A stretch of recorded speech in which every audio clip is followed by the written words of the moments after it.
नौरा के तनिको फरके ना पड़ेला।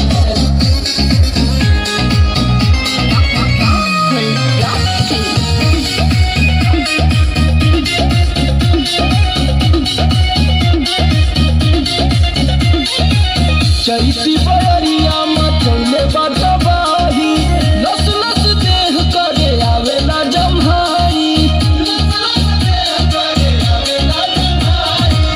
चैती बरिया मचौले बटबाही लस लस देह करे आवेला जम्हाई। कैसे बताई कैसे जाके दुख अपन राजा हम बखानी।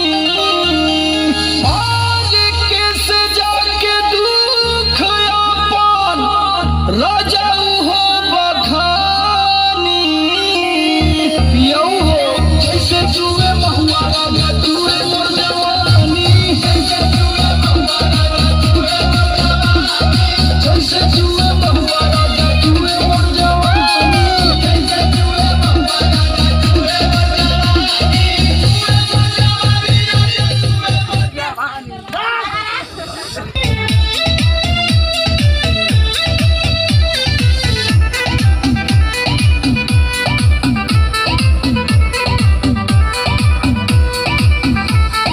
चढ़ल बा जवानी गोरी मारी के रखा ताला। अरे सुना तो सही पहले। चढ़ल बा जवानी गोरी मारी के रखा ताला। ना तो एक दिन चल जाई कमरिया पे भाला। सुना चढ़ल बा जवानी गोरी मारी के रखा ताला। ना तो एक दिन चल जाई कमरी।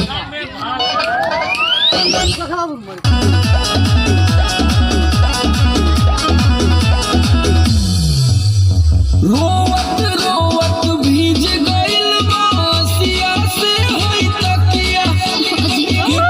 याद में जागत बारू सारी सारी रतिया। अरे देखी कैसा लागता। रोवत रोवत भीज गइल बासिया से होई तकिया। याद में जागत बारू सारी सारी रतिया।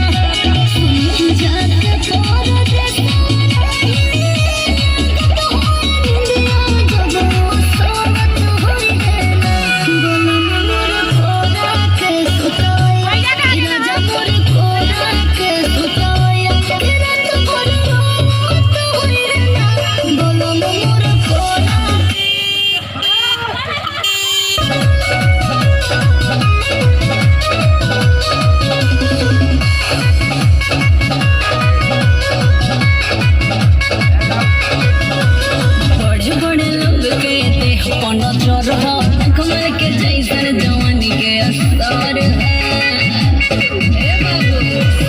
बड़े बड़े लोग के देह पर नजर है। कमर के जैसन जवानी के असर है। एक इशारा पकड़ जाई गोली। एक इशारा पकड़ जाई गोली। मन पता दिखा जमा के जमा के जमा के। अरे हल्का में बुझे तरीका रे मंगवाई तो पिया। सुन इसके जब सही तो है गवा दे बंगाल में गिरा पूजा के। इसके जब सही तो है गवा दे बंगाल में गिरा पूजा के। बड़ा बड़ा रंगदार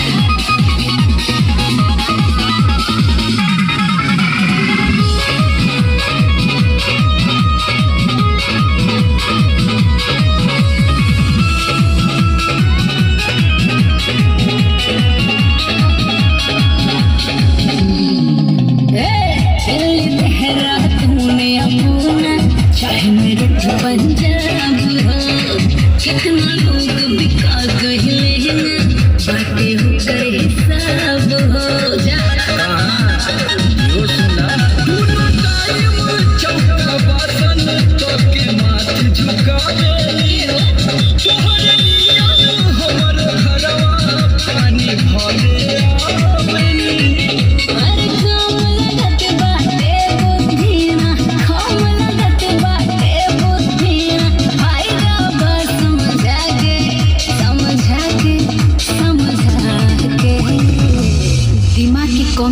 अरे गिरवा दे जाजी से पैसा गौवा तो पा जाई। इसके जब सही तो ठेकवा दे हम बंगाल में गिरबू जाके। इसके जब सही तो ठेकवा दे। अरे बजाओ भाई, बढ़िया गाना बजाओ।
लिख के ले रानी सब तारे हम जानिया होश के तो धार बकोड़ा में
होई बोला ताना